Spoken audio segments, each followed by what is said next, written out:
when you get a pre-read, basically what that means is it's the last step before them making you an offer. It's the closest you can get to an offer without being given an offer. Now, I've had students, many students as a matter of fact, who get pre-reads and don't get offers. Part of the reason they do a pre-read is to find out if you're a good candidate for the school.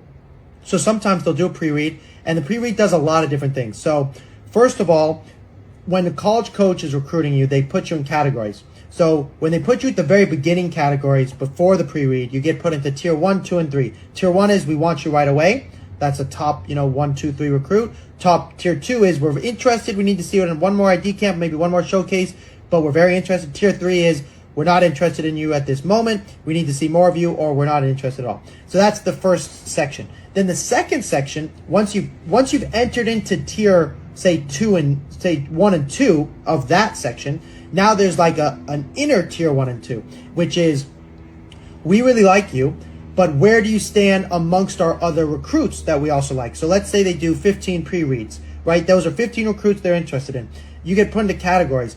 With Division 1 and Division 3, and even Division 2, those are slightly different. Let's say in your case with the Division 3 academic schools, it could mean this. Let's say you've got some schools obviously vary. Some schools have more pull than other divisions, like MIT and Caltech. They have basically zero pull. You have to get it on your own merit. For other schools, there's a little bit of pull. So let's say you are tier 1, right? You want to be recruited. You're top of the recruit list, top 10.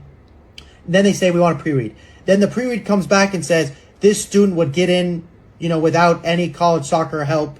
Then that makes you like a tier 1 within the tier 1, because they're like, this kid would get in and it doesn't dock us any points. We don't have to pull any strings. This kid's getting in. So boom, we want him. The other tier you could be put into is, he may not get in without us. And we only get to use, 2 or 3 of those. So we're going to use it on him, or you know what? There's another kid we want instead. We're going to use it on them. And that's particularly more transparent with the D1 schools, like with Northeastern, for example. They have a 6% acceptance rate, which is, the Ivy Leagues is 4%. So 6%, relatively 4 to 5. So Northeastern, is a really, really top academic school. They can maybe use a pull on 1 or 2, 3 kids tops.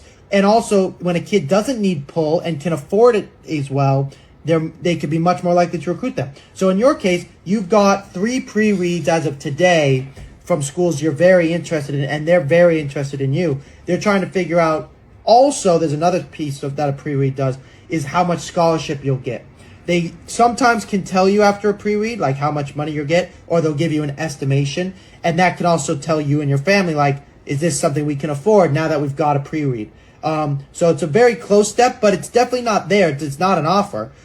Usually the problem with these steps with the pre-read is sometimes you'll get a pre-read and then you won't hear back from the coach for 3 or 4 weeks, maybe a month. And you're like, I don't know what happened. Do they not like me? They just asked for a pre-read. I'm being told by the college soccer guy that's a pretty big deal. So what happens is they every student that they think they're interested in, they get a pre-read. If they get 100 students that email them, they shrink that to 25 to then 10, 20, maybe 10 to 20 kids.